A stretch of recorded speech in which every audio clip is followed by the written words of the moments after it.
আসসালামু আলাইকুম সম্মানিত খামারি ভাই, আজকে আপনাদের সামনে যেই কাটিং বা যে ঘাসটা কাটিং করা হচ্ছে এটা হলো আমেরিকান গুয়াতিমালা ঘাস। এই ঘাসটি মূলত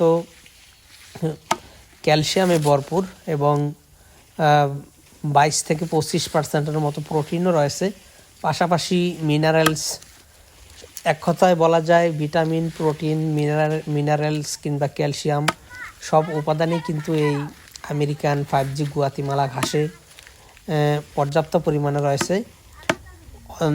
অন্যান্য ঘাসে এত বেশি পরিমাণে ভিটামিন, প্রোটিন, ক্যালসিয়াম, মিনারেল কিন্তু কোনো ঘাসেই নেই, শুধুমাত্র এই গুয়াতিমালা ঘাসেই এটা কিন্তু রয়েছে।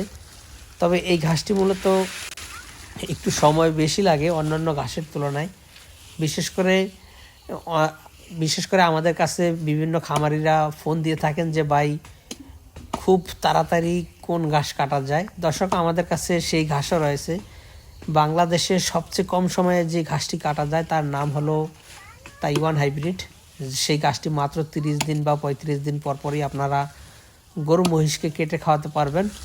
তবে সেই তাইওয়ান হাইব্রিডের থেকে কিছুটা লেট হয় আরেকটি ঘাস রয়েছে, যে ঘাসটি সবাই চেনে কিংবা জানে, সেটি হলো জারা ওয়ান হাইব্রিড। জারা ঘাসটি মূলত 45 থেকে 50 দিনের ভিতরেই গরু মহিষকে কেটে খাওয়ানো যায়। তবে 60 দিনে কেটে খাওয়ালে ভালো ফলন পাওয়া যায় জারা ঘাসে। তবে 45 দিনে কেটে খাওয়ালেও মোটামুটি ভালো ফলন জারাতেও পাওয়া যায়। তবে এই আমেরিকান গুয়াতিমালা ঘাসটি কিন্তু আপনারা 45 দিনে কেটে খাওয়াতে পারবেন না গরুকে। এটা আপনাদেরকে 2 মাস সময় লাগবে কেটে খাওয়াতে, কিংবা 2.5 মাস, অর্থাৎ 60 দিন কিংবা 75 দিন বয়সে যদি আপনারা কেটে খাওয়ান, তবে তখন দেখা যাবে এই গুয়াতিমালা ঘাসে কিন্তু ফলন অনেক বেশি হবে, অন্যান্য যে কোনো ঘাসের থেকেই বেশি হবে।